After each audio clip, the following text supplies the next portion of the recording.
მოგესალმებით მეგობრებო, მორი ვიდეო გაკვეთილზე. Ამ გაკვეთილში ჩვენ განვიხილავთ საჭადრაკო ნოტაციას.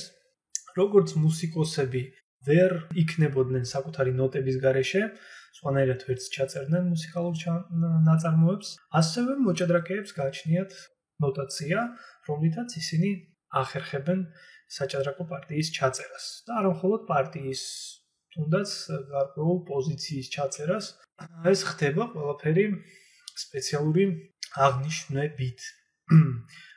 საჭადრაკო ნოტაცია ეს არ არის მხოლოდ ფიგურების და იმუჯრების აღწერილობა, რომლებზეც ეს ფიგურები დგას, ან განლაგებულია, არამედ აქ არის სხვადასხვა სიმბოლოები, რომლებიც აღნიშნავენ, თქვათ, ძლიერია სვლა, სუსტია, შეცდომა და ასე შემდეგ.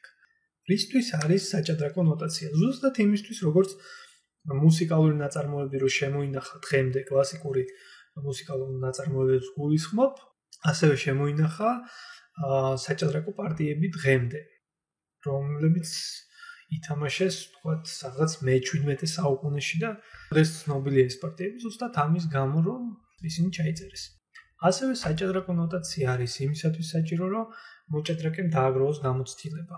როდესაც პარტიაში უშვებ რაღაც შეცდომას და იმ შეცდომას პოულობ მომავალ პარტიებში, ანალოგიურ შეცდომას აღარ დაუშვებ. შეიძლება კიდევ ერთხელ დაუშვო, მაგრამ მესამედ უკვე აღარ დაუშვებ. ზუსტად საჭადრაკო ნოტაციის დამსახურებაა ის, რომ დღეს 12 წლის დიდოსტატები ყავს, 12 წლის ბავშვი უკვე ხდება დიდოსტატი და ეს ჩვეულებრივი მომენტია, აღარავის აღარ უყვირს. და ყველაფერი ზუსტად იმის გამო, რომ გროვდება ცოდნა, გროვდება გამოცდილება და ამ გამოცდილების მიღება ხდება უფრო ადვილი. ვიდრე ვთქვათ იგივე 30-50 წლის წინ. ეხლა მოდით ნახოთ პრაქტიკაში თუ რა არის საჭადრაკო ნოტაცია. მაშ ასე მე ჩავიწერე მცირე მინიატურა თქვენთვის. არსებობს ნოტაციის ორი სახე. ეს არის აღწერილობითი ნოტაცია. აღწერილობითი ნოტაცია ეს ის ნოტაცია, რომლის დროსაც აღწერილია ინგლისურად რო ვთქვათ source and destination. ანუ ის უჯრა, რომელზეც იდგა ფიგურა და რომელზეც მიდის. მოდით გაჩვენებთ ეს არ არის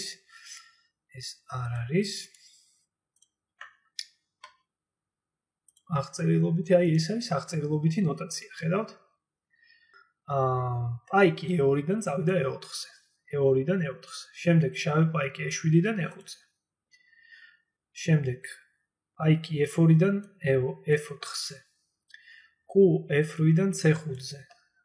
შემდეგ თეთრებმა აიყვანეს E5-ზე მდებარე პაიკი, შავებმა გამოუცხადეს ქიში თეთრების მეფეს, მეფე E2 და მეფე E2 რა თქმა უნდა სუსტი სვლა, იმიტომ რომ ლაზერი E4 შამათია. ეხლა ნახოთ რას ნიშნავს ალგებრაული ნოტაცია. ალგებრაული ნოტაცია, დაუბრუნდეთ, არის არ შეიცავს ზედმე ჩანაწერებს, აქ მოცემულია მხოლოდ ეგრეთ წოდებული destination უჯრა. ინგლისურად ბოდიში, ინგლისური ბარბარიზმებისთვის. ანუ ის უჯრა, რომელზეც პაიკი წავიდა. უკვე მოხდა ფაქტი. E4. E4-ზე რომელი პაიკიან ფიგურა მოხდა, რა თქმა უნდა, პაიკი, რომელიც E2-ზე იყო. E4. E5.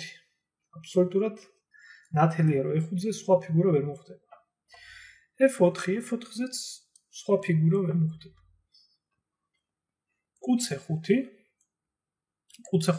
C5 არის შავი უჯრა, შესაბამისად შავუჯროვანი Q გვინდა. შავუჯროვანი Q F8-ზე იყო. C5.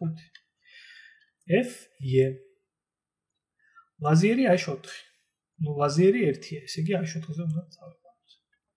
გამოუცხადეთ ქიში. ქიში აღინიშნება პლუსით, ხედავთ?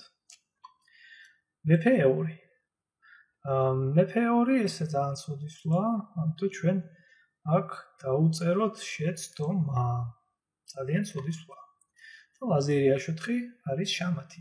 შამათი აღინიშნება დააკვირდით ციფრების, უпростоრად ნუმერაციის აღნიშნული სიმბოლოთი. ეს არის შამათი. რომ დააკვირდეთ. აქ თეთრების მეფეს არ აქვს დაცვა. მოდით მოვიყვანოთ კიდევ ერთი მცირე მინიატიურა. საწყისი სულების E4, E5-ის შემდეგ თეთრები თამაშობენ Q4-ს. ხედარი C6, ესე. ლაზიერი H5 და აქ შავებმა ითამაშეს ძალიან ცუდი სულა. ეს არის შეცდომა. ისინი დაემუქრნენ ლაზიერს, მაგრამ სინამდვილეში ხედავთ მუქარა ქონდა F7 უჯრას, რომელიც იყო დაუცველი და გამოიცხადა შავების მეფე შამათი. მოდით კიდევ ერთი ცნობილი პარტია ვნახოთ. მინიატურა E4, E5, ხედარი F3. შეხედეთ, მუქარა შეუქმნა E5 პაიქს F3-დან ხედარმა, ხედარი C6, დაცვა. C4 და E6. შავები ამაგრებენ პოზიციას, ხედარი C3, Q4 და როქი. და ამ პოზიციაში ცუდი სულა ითამაშა შავებმა ხედარი D4.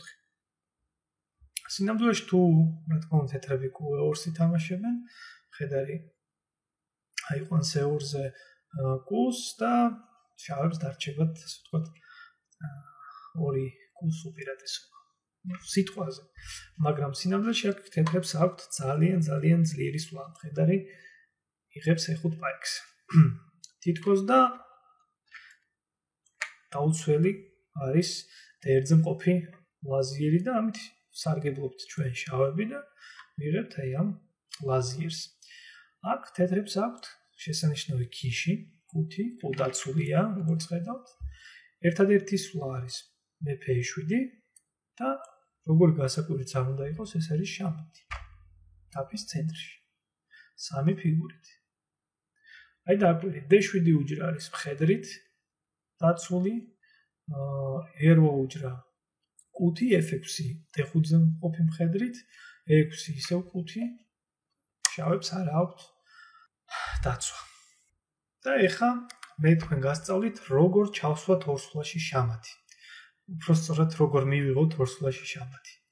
ძალიან მარტივად. თუ თეთრები ითამაშებენ F3-ს, ხედავთ, მათ დაასუსტეს E1 H4 დიაგონალი. E5 და თუ აქ კიდევ უფრო დიდი შეცდომა დაუშვეს და ითამაშეს G4, მაშინ ლაზიერი H4-ის შემდეგ თეთრებმა მიიღეს შამათი. აი ასეთი სულელური შამათი. და მართლაც ქვია სულელური შამათი. საჭადრაკო ნოტაციასთან დაკავშირებით ისტორიაში ცნობილია ასეთი ფაქტი. 1958 წელს, როდესაც სტარდებოდა მსოფლიო ჩემპიონის ტიტულისთვის მატჩ ტურნირი, 5 მოჭადრაკის შორის, ბოტვინიკი, სმისლოვი, პაუკერესი, მაქსეივე და სემუელ რეშევსკი. აი ამ 5 მოჭადრაკის შორის სტარდებოდა მატჩ ტურნირი, რომელიც იყო დაყოფილი ორ ნაწილად. პირველი ნაწილი ჩატარდა ჰააგაში, ჰოლანდიაში, ხოლო მეორე ნაწილი უნდა ჩატარებულიყო მოსკოვში, საბჭოთა კავშირში. და აი როდესაც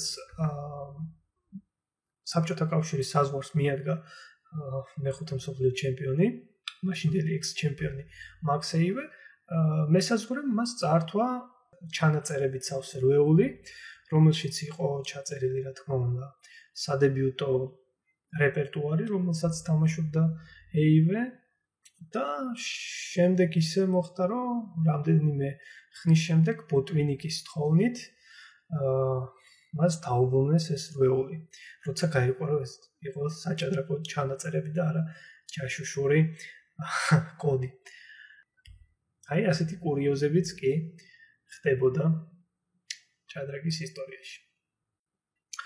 მაშასე, საჭადრაკო ნოტაცია ჩვენ გვეხმარება დავაგროვოთ გამოცდილება.